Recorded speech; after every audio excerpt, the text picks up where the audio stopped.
They called it a spirit of dialogue. That's the official theme for Davos 2026. Sounds peaceful, doesn't it? Diplomatic, reassuring. But when you understand what's really happening behind those closed doors from January 19th to 23rd, when you see the patterns that the world's most powerful people don't want you to recognize, those words take on a different meaning entirely. Because this isn't about dialogue. This is about preparation. This is about the biggest capital reallocation in modern history. And it's happening right now, in real time, while everyone is focused on surface politics and market noise. Let me show you what they're actually discussing up there in the Swiss mountains. Because once you see the money flows, once you track where the world's largest pools of capital are really moving, everything else becomes clear. 3,000 leaders, 130 countries, sovereign wealth funds controlling $14 trillion, family offices managing another $4 trillion, the heads of every major central bank, the CEOs of companies worth more than most nations' GDP, all gathering in one place at the exact moment when the global monetary system shows every sign of fundamental breakdown. That's not a coincidence. That's coordination. The numbers don't lie. And the numbers coming out of institutional capital flows tell a story that mainstream media won't touch. Because if people understood what was really happening, if they grasped the magnitude of the wealth transfer that's already begun, confidence in the system would collapse overnight. Sovereign wealth funds moved $130 billion into U.S. assets in 2025, double the previous year. But here's what matters. 40% of that went into hard assets. Real estate, infrastructure, energy, critical materials. Not financial instruments, not bonds that can be printed away. Physical assets that hold value when currencies collapse. Saudi Arabia's public investment fund alone deployed more capital than the entire GDP of most countries. Abu Dhabi's Mubadala ranked in the top 5 globally for transaction volume. These aren't random investment decisions. These are strategic positioning moves by people who understand that the current system is unsustainable. And they're not alone.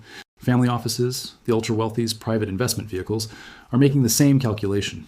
44% plan to increase real estate allocations this year. 39% are boosting private equity exposure. 25% are moving into industrial investments, away from paper assets, away from anything the central banks can manipulate through printing. This is the smart money leaving the building, quietly, systematically, without announcements. But Davos 2026 isn't just about where money is moving. It's about why it's moving. And why now? The official agenda mentions 5 priorities: cooperation in a contested world, unlocking new sources of growth, investing in people, deploying innovation responsibly, building prosperity within planetary boundaries. Read between the lines. What they're really saying is the current system is breaking down. Competition between superpowers is intensifying. Traditional growth models have failed. Technology is disrupting everything. Environmental limits are constraining expansion. And they need new strategies to maintain control while the foundation shifts beneath them. This is crisis management disguised as optimism. Take the cooperation in a contested world theme. The World Economic Forum's own Global Risks Report identifies geo-economic confrontation as the biggest threat facing 2026. Not climate change, not inequality, not pandemics. Economic warfare between major powers, because that's what's happening. The United States just seized Venezuela to control oil and critical minerals. China restricted silver exports to weaponize supply chains. Russia demonstrated how energy can be turned into a geopolitical tool. The era of economic cooperation is ending. The era of resource competition has begun, and the biggest pools of capital in the world are positioning accordingly. Sovereign wealth funds have become the new hedge funds. They're not just saving excess revenue anymore.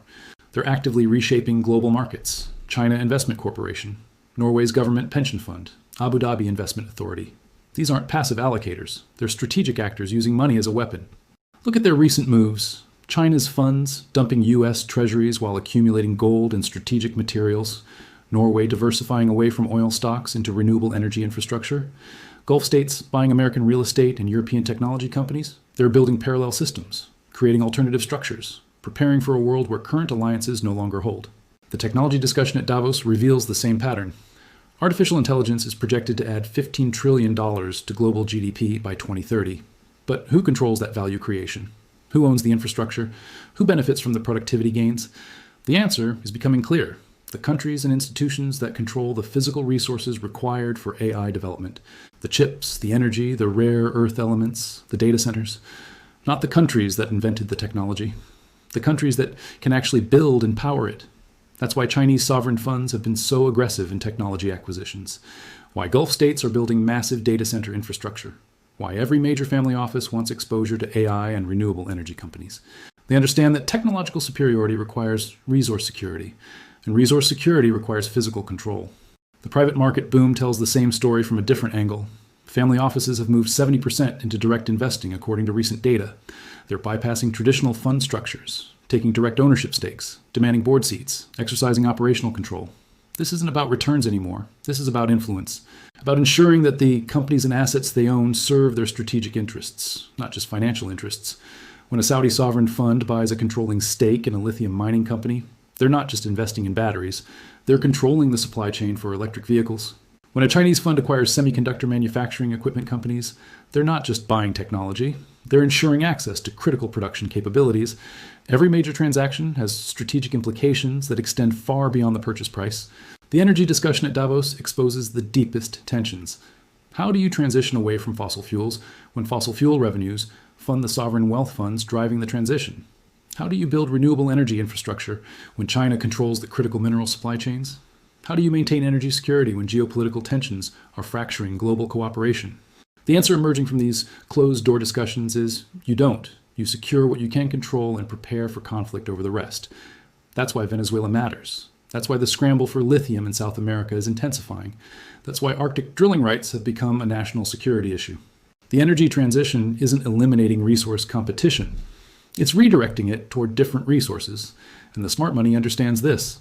Real estate allocations reveal another dimension of the strategy. 44% of family offices plan to increase real estate exposure. But not just any real estate, strategic real estate, ports, airports, data centers, logistics networks, infrastructure that enables trade and communication, assets that become more valuable as global tensions increase.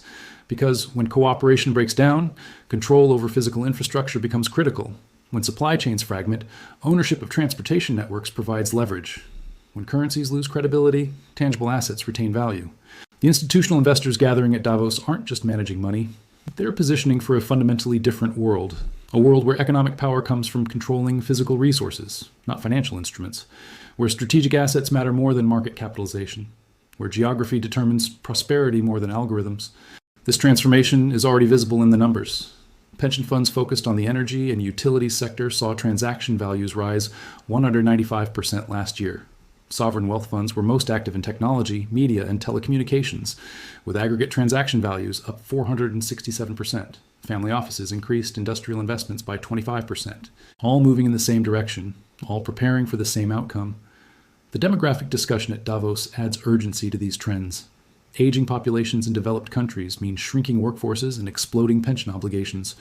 The only way to maintain living standards is through massive productivity gains or resource extraction from other regions. Technology can provide some productivity gains, but the resources required for technological development are limited.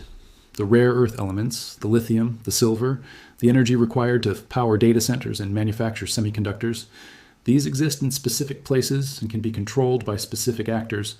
The mathematics are brutal and simple. There aren't enough resources to maintain current living standards for everyone using current consumption patterns. Something has to give. Either living standards decline or resource access becomes more concentrated. The people gathering at Davos are ensuring it's the latter. But here's what makes this gathering different from previous years. Previous Davos meetings were about managing stability, about coordinating policies to maintain the existing order, about addressing problems within the current framework. Davos 2026 is about managed transition, about coordinating the shift to a new framework, about ensuring that the people currently in control remain in control as the system changes. The spirit of dialogue theme reflects this shift. They're not trying to solve problems through existing institutions anymore. They're building new institutions, creating alternative systems, preparing for a world where current rules no longer apply. And they're doing it together, coordinated, strategic.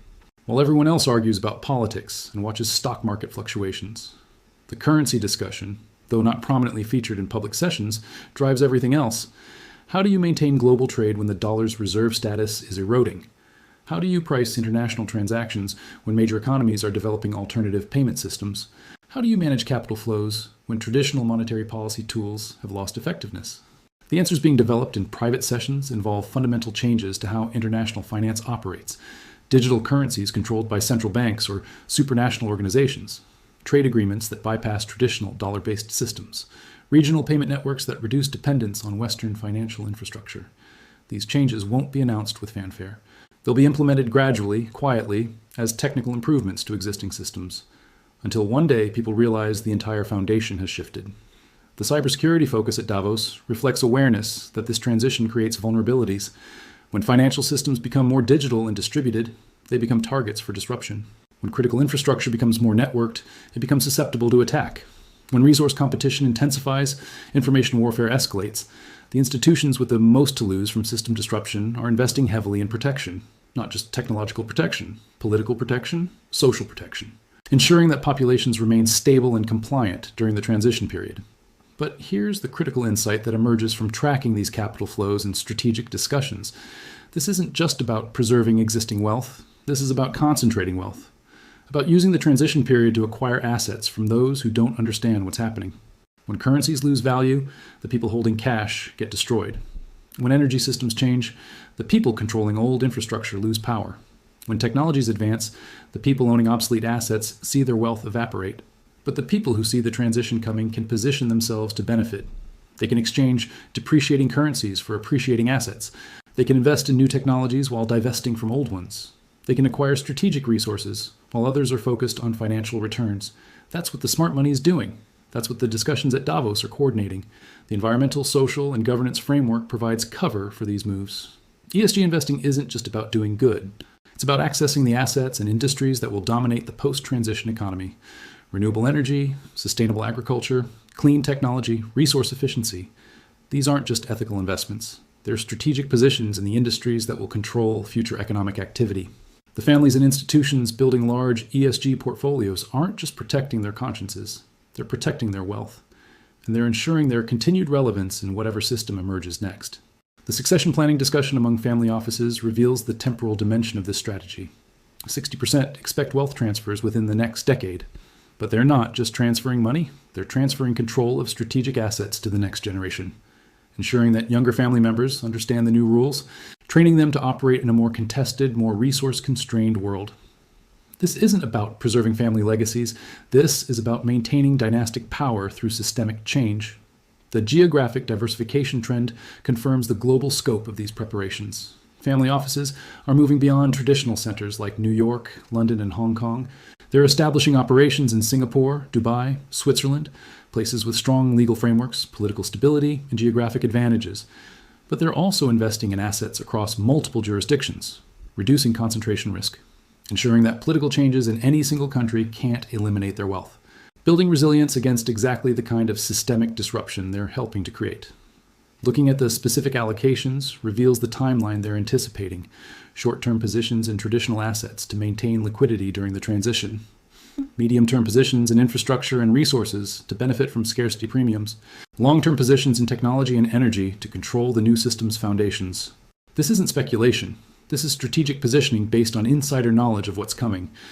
The acceleration of these trends in 2025 and early 2026 suggests the timeline has compressed.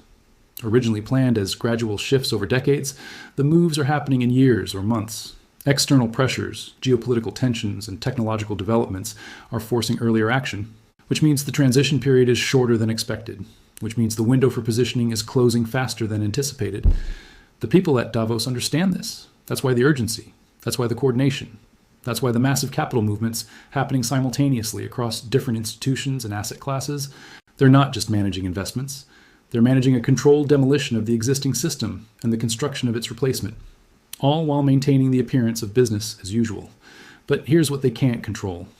Here's what all the planning and positioning can eliminate: the mathematical impossibility of infinite growth on a finite planet, the physical limits that no amount of financial engineering can overcome, the social instability that comes when inequality reaches extreme levels. The system they're building may be more efficient at concentrating wealth and power, but it's also more fragile, more dependent on control over specific resources and choke points, more vulnerable to disruption when populations realize what's happening.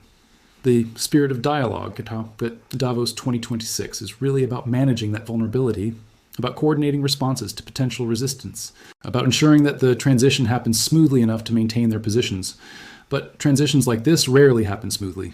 History shows that when systems change fundamentally, when wealth and power realign dramatically, the results are unpredictable. The people who think they're controlling the process often discover they've unleashed forces beyond their control. The capital flows we're tracking, the strategies being coordinated, the assets being accumulated. All of this represents preparation for a specific vision of the future. a future where resource scarcity, technological control, and geographic positioning determine prosperity. But it's not the only possible future, and it's not inevitable. The question is whether enough people will understand what's happening soon enough to influence the outcome, whether the concentration of wealth and strategic assets can be countered by the organization of those being left behind. The smart money is betting it can't. That's why they're moving so aggressively. That's why the coordination at Davos is so important to them. They believe they can complete the transition before effective resistance emerges. They may be right, but they may also be creating the conditions for their own downfall. Because when people understand they're being systematically impoverished by design, when they realize the system isn't broken but working exactly as intended, reactions can be swift and severe. The wealth concentration visible in these capital flows has historical precedents, and those precedents don't end well for the concentrators. The people gathering at Davos in 2026 think they're writing the future. But history suggests they may just be accelerating its arrival in forms they never anticipated. The numbers tell the story. The patterns are clear. The timeline is compressed. The only question is whether people will see what's happening before it's complete. Because once the transition finishes, once the new system locks into place, the opportunity to influence outcomes disappears. The people controlling the resources win. Everyone else adapts or suffers. That's not speculation. That's the plan. The plan is working exactly as designed.